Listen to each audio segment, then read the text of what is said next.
Hi, my name is Tonya, and I'm a counselor with Affirming Texas Families Services, and I wanted to talk to you about online safety.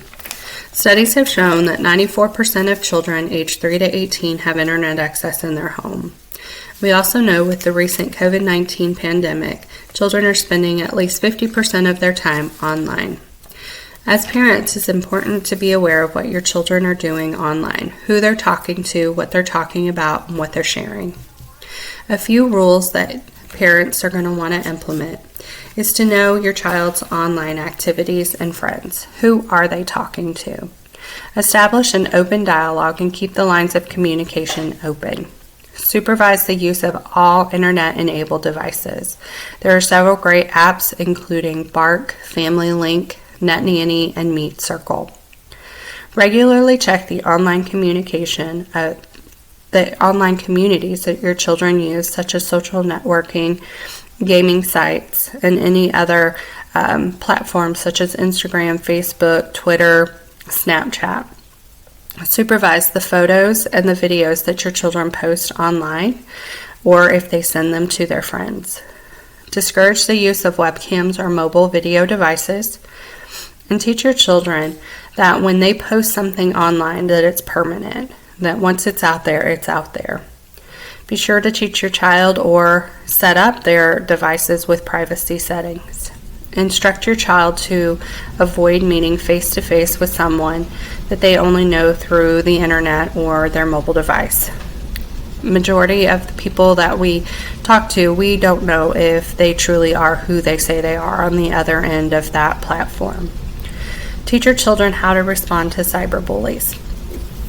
Cyberbullies are people who engage in repeated harassment and some type of power imbalance virtually through internet, email, texting. And some kids refer to it as drama, but since kids' social interaction is increasing online, we have to be aware of who they are talking to and what they're talking about.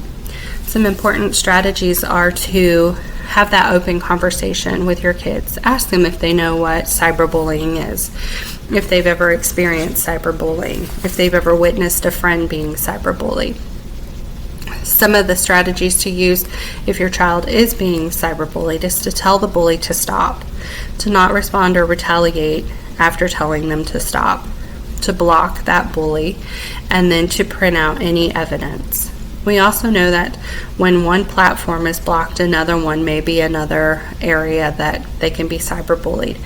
Be sure to monitor your child for signs of being cyberbullied and empower them to set those boundaries. Some of the signs to watch for with cyberbullying include difficulty sleeping, frequent nightmares, declining grades, not wanting to go to school, feelings of helplessness, or decreased self-esteem.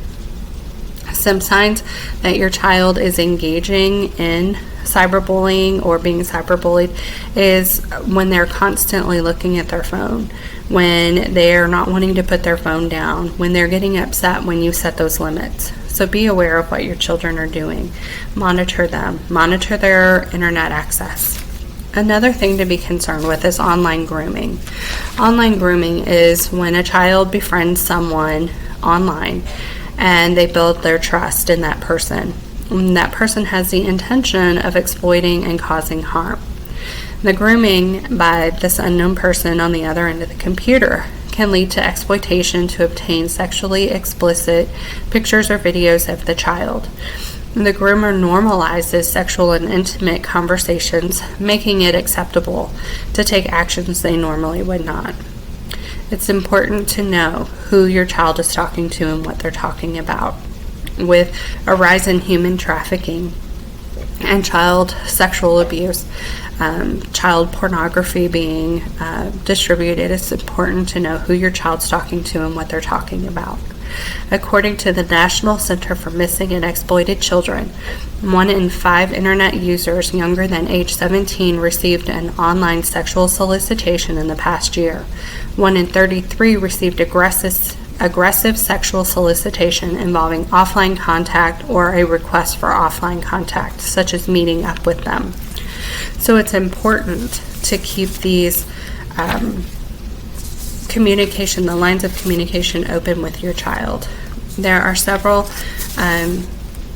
stances that you can take as a parent, including setting the apps and making limits to your child's internet access. But there is also a family contract, a child-teen contract, a parent contract that can be signed to remind you as a parent and the child of all the limits that need to be set.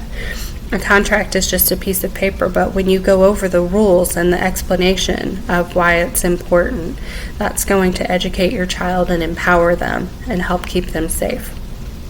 Thank you.